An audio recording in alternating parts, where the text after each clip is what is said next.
네, G7이라고 하죠. 주요 7개국 정상들이 북한이 핵 프로그램을 포기하지 않는다면 대북 제재를 강화할 것이라고 밝혔습니다. 김주환 YTN 정치안보 전문기자 나와 있습니다. 어서 오세요. 안녕하세요. 네, 주요 7개국 정상들이 폐막 성명에서 강한 압박을 했는데요. 어떤 배경으로 볼 수 있을까요? 어제 이탈리아에서 예. G7 정상회담이 끝났죠. 그래서 폐막하면 공동 성명을 내는데 그 성명서 내용이 북한이 북핵 프로그램을 폐지하지 않을 경우 대북 제재를 더욱 강화할 것이다. 이렇게 얘기를 했죠. 그런데 그 자리에 미국 트럼프 대통령도 참석을 했습니다마는 예. 폐막 공동성명 기자회견을 하기 전에 이미 또 출발을 해서 폐막식에는 참가를 안 했는데 좀 아베 총리하고 좀 여러 가지 미일 안보 동맹 때문에 여러 가지 협력이 잘 되는 부분을 강조를 했고요. 그런데 예. 좀 눈에 띄는 점은 굉장히 낙관적으로 이야기를 했어요. 뭐 이런 부분이 좀 이례적이다 예. 이렇게 봐야 되겠죠. 그런데 좀 제가 볼 때 주목할 만한 부분은 이 지금 트럼프 행정부의 대북 기조가 최대한 압박과 관여라는 기조가 세 가지 흐름이 있습니다. 처음에는 군사적 압박을 하겠다. 그 다음에 그 최대한 이런 뭐 비군사적인 수단을 다 동원해서 압박을 하되 출구는 대화로 해결했다. 그리고 외교적으로 북한을 고립시키겠다라는 건데 이게 사실은 전문가 그룹에서는 잘 알지만 53년 전에 미국 당시 존슨 행정부의 그 외교 정치하고 거의 똑같습니다. 예. 그때 뭐냐면은 53년도는 1964년도죠. 1964년 10월 16일 날 중국이 핵실험을 합니다. 그런데 당시 그때 18일 날 당시 존슨 대통령이 텔레비전에 나와서 똑같은 이야기를 합니다. 중국을 용서치 않게 군사적으로 압박을 하겠다. 군사적 옵션을 생각하겠다. 오래전 얘기지만 그다음에 소련을 이용해서 중국을 압박하겠다. 지금 비슷하죠? 중국을 이용해서 북한을 압박하겠다. 그리고 아세안 국가들을 협력해서 외교적으로 중국을 고립시키겠다. 그래서 그게 결국은 그럼에도 불구하고 중국은 계속 핵실험 이후에 미사일 개발을 계속했습니다. 지금 제가 드린 말씀은 그 패턴을 북한이 똑같은 경로를 밟아가고 있다는 거죠.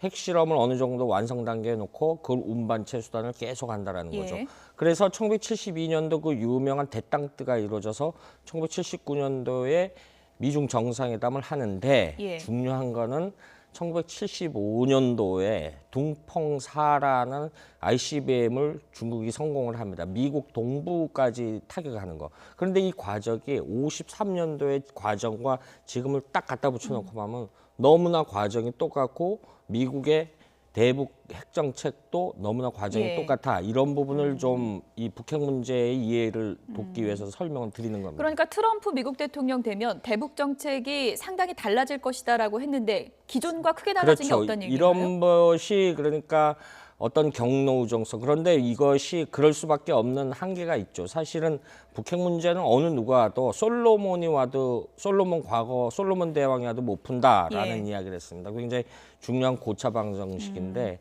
이런 부분이 있기 때문에 사실은 굉장히 어려움이 많은 부분입니다. 트럼프 미국 대통령의 그 얘기는 이겁니다. 북한 문제는 아주 큰 문제고 세계적인 이슈지만 해결될 것이다. 그리고 적절한 시점이 되면 북핵 문제가 해결된다는데 내가 내기를 걸겠다. 이렇게까지 표현을 했거든요. 네, 어떤 그런데 근거가 있는 걸까요? 이 지금 형태로는 지금 동해상에 미 항공모함 전단이 유지하고 있고요. 예. 그럼 군사적 수단으로 계속 압박을 하는 거죠. 압박을 하고 있고 그다음에 이제 굉장히 지금 관건은 미중 관계가 좀 좋아요. 예. 미중 관계가 좋으니까 중국이 지렛대를 삼아서 북한을 압박하는 형태를 보이는데 사실은 미중 관계가 나빠지면은 중국은 북한을 이렇게 껴안기 시작을 합니다.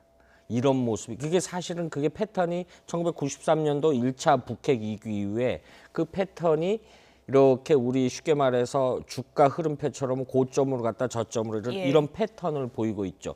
협력과 갈등 이런 반복되는 패턴을 보이고 있는데 지금 가장 중요한 거는 미중 관계가 다른 변수가 발생하지 않아서 이 관계를 유지하면은 트럼프 대통령이 이야기했듯이 북한이 어떤 대화의 장으로 나오게끔 할 수 있는 요인이 있는 거죠. 그 이유 중에 하나는 체제 보장을 해주겠다고 계속 이야기를 했지 않습니까? 예.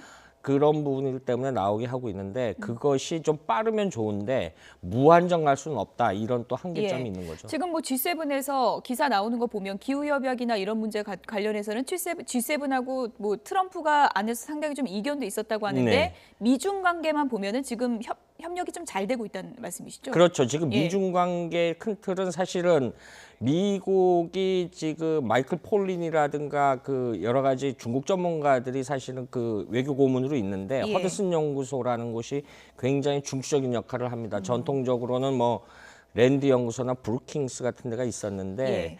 그 새로운 북핵 문제를 환율 조작국, 무역 적자 이런 부분하고 연결시키기는 굉장히 기상천외한 발상이다 이런 지적들이 있거든요. 예. 이런 부분에 대해서 하니까 중국이 좀 굉장히 좀 당혹해하고 사실은 협력을 하는 그런 기조를 보이고 있다 이렇게 설명할 수 있죠. G7에서 핵 프로그램 폐기하라는 강한 압박은 했는데 현실적으로 구체적인 무슨 대책이 있어야 되는 게 아니냐는 또 비판적인 시각도 많은 것 같습니다. 네, 결국은 이 제재 수단을 유엔에서 해야 되는데 예. 결국 유엔 안보리 회원국이 러시아하고 중국이 있죠. 중국이 지난 20일 북극성 2형 발사했을 때도 굉장히 이견을 표출했죠.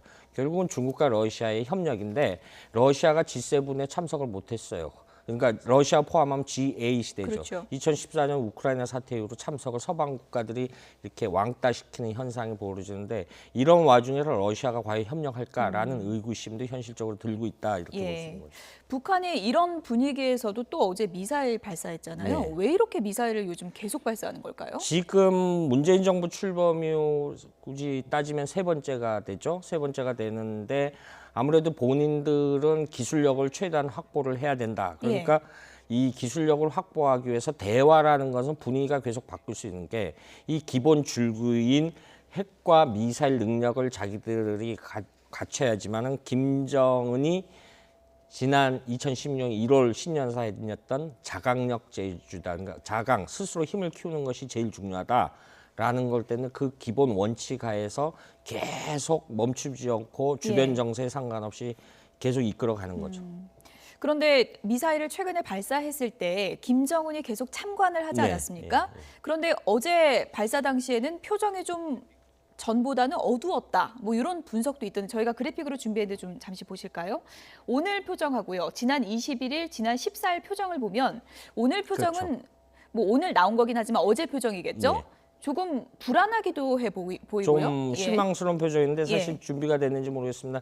주변의 군 핵심 인사들은 굉장히 당황해하는 표정이 지금 예. 일부 보이집니다만 지금 저희 그 화면상엔 그죠? 예, 과거 지금 이제 발사 장면 나오고 자료화면이고요. 있고요. 예, 이게 이제 KN-56라는 지대공 미사일인데 예. 북한판 트럼프 이 패트리어트 미사일이다 이렇게 규정할 수 있는데 예. 그 김정은 주변에 서 있는 북한군 핵심 인사들이 굉장히 안절부절해하는 모습이 예. 보이고 있습니다. 앞모습을 보면요. 예. 그래서 아 이것이 뭔가 저 요격 미사일이 날아가다가 뭔가 실패를 하지 않았겠느냐. 그런데 지금 말씀하신 것처럼 예. 문재인 정부 들어서 14일 날 예. 화성 12형 미사일을 발사를 했죠. 예. 그리고 지금 나오고 지금 있네요. 나오죠. 예. 잠깐 이 화면을 보면요. 예.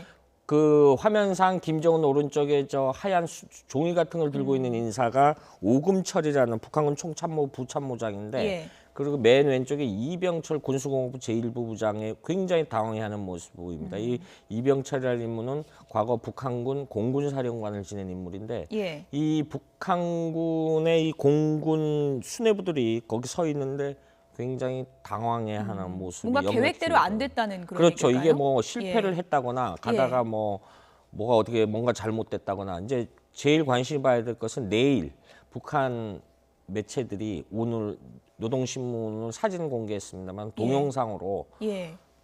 공개를 할지 여부가 그 주목되면 보다 그 큰 이유를 알 수 있겠죠. 예. 그런데 많은 분들이 궁금해하는 것이 사실 문재인 정부에서는 역대 그 이전 정부보다는 북한과의 대화를 강조하고 있잖아요. 네. 이런 분위기에서 왜 초반부터 이렇게 미사일을 발사하는 것인가? 북한의 의도가 무엇인가 궁금한 분들이 많은 것 같습니다. 사실 그 북한의 핵 미사일 능력은 북한은 이 문제에 대해서는 대한민국과 대화를 안 하려고 합니다. 예. 미국을 겨냥해서 하는 거죠. 기본 원칙은 대북 태지 정책을 포기하라. 미국 당신들이 우리에 대한 적대지 정책을 포기하지 않기 때문에 우리는 자위권 차원에서 핵과 미사일을 반대하는 거다. 이것이 북한의 논리입니다. 예. 논리인데 이 대한민국은 이 논의장에서 빠져라는 이 근거는 하나는 1953년 휴전협정 닿았을 때 우리가 사인 당사자가 아닙니다. 예. 그런 이유 때문에 그걸 일관되게 70년 동안 주장하고 있고요.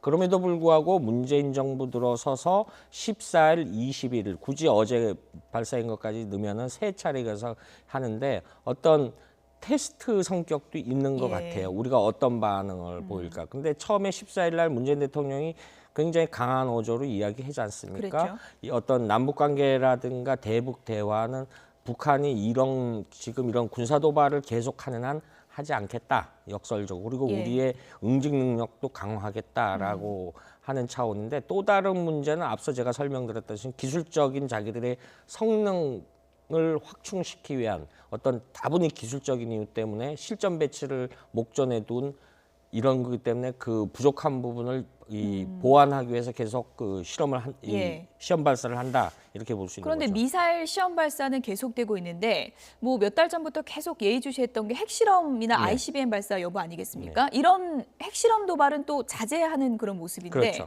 어떤 전략일까요? 지금 그 핵실험이나 6차 핵실험을 하게 되면 ICBM을 하게 되면은 이른바 금지선, 레드라인이라고 하죠. 예. 금지선을 넘는 거죠. 이렇게 되면 중국도 굉장히 크게 반발을 하고 지난 4월 22일 날, 18일 날 사실은 중국에다 통보를 했었답니다. 4월 20일 날 우리가 6차 핵실험을 하겠는데 예. 사실 당시에 북한에 주재하는 화교들을 철수시켰죠. 철수시켰는데 북중국경을 봉쇄하겠다라고까지 예. 중국이 했고 북중국경에 이 인민해방군들을 전진 배치시키고 이런 식으로 북한을 굉장히 압박을 했는데 이렇게 하면 중국으로서도 북한을 도저히 더 돌봐줄 수 없는 상황이 오기 예. 때문에 그 범위 내에서 그 도발을 저강 중강 이 고강도 아닌 중간 단계 도발을 계속한다 이렇게 보고 있고 핵실험 준비가 완료됐다 이런 얘기는 맞는 그거는 거군요. 뭐 언제 어느 때나 할 수 예. 있다고 보는 거죠. 그런데 사실 북한이라는 걸 보세요. 예. 북한이라는 나라는 군사적 좋은 이미지의 인상이 하나도 없지 않습니까? 북한이 뭐 어떤 국제사회에서 무슨 기여를 했다 그래서 뉴스 나오는 게 단 한 번도 없지 않습니까? 근데 김정은 체제상 관심받기를 좋아하는 측면도 있고 예. 이런 부분에 때문에 계속한다 이런 분석도 있죠. 앞서서 저희가 이선아 기자 리포트로 좀 분석을 해봤습니다만 우리 정부 기조가 지금 도발에는 강력하게 대응하되 또 민간 차원 교류는 이어나가는 투트랙 전략을 갖고 있지 않습니까? 이 부분에 대해서 북한도 어느 정도 좀 화답을 할 걸로 보십니까? 일단은 그 우리 민족 서로 돕기가 한 것이 접촉이라는 걸 좀 설명을 드릴 필요가 예. 있어요. 통일부가 접촉성을 했는데 대면으로 북한 관계자하고 그 시민단체 관계자들이 만나는 게 아닙니다. 예. 팩스를 주고받는 겁니다. 팩스를. 사실 근데 접경 지역의 말라리아는 북한에 그 말라리아를 놔두면은 우리도 철원이나 강화도 일대 가끔 간혹 말라리아 환자가 발생을 했죠. 예. 이건 그 어떤 자연적인 문제이기 때문에 그리고 금강산의 솔리복파리 병충해 이런 부분은 이제 인도적 차원에서 지원해 줘야 된다라는 게 맞는데 왜 우리가 이른바 보수 정부 때 이런 걸 스톱을 했냐면은 예. 북한이 인도적 지원을 받은 거를 가지고 다 군용으로 전용시켰죠. 사실 북한 전체 주민이 한 2,700만 명 된다라고 합니다. 예. 그런데 그 중에 한 900명이 특히 어린아이들이 결핵 환자가 되게 많다 그래요. 이런 부분에 대한 사실은 도움은 필요하죠. 이런 부분에 대해서 근데 그 분배 과정만 투명히 하면은 얼마든지 해줄 수 있다는 기본 방침이거든요. 근데 이 부분에 대해서 북한이 어떤 식으로 나오느냐에 따라 이건 역시 달라질 수 있겠죠. 참고로 말씀드리면은 예. 어제 우리 민족 서로 돕기 이외에 지금 문재인 정부 출범 이후에 19개 단체가 대북 접촉 승인을 해달라고 예. 신청을 했다라 그러죠. 예, 실제로 뭐 문재인 정부에서는 금강산 관광 재개나 개성공단 문제도 또 이제 검토하고 있는 사안 아니겠습니까? 이런 부분에서 우리가 이제 김정은 정권 얘기할 때 상당히 좀 예측 불가능하고 위험하다 이런 얘기를 많이 했는데 이런 계획이 좀 추진될 수 있는 여건이 조성될 수 있을까요? 지금 말씀하신 대로 예. 문재인 대통령도 거듭 이야기를 했지만 북한이 이런 핵실험이나 군 예. 도발을 안 한다, 하지 않는다.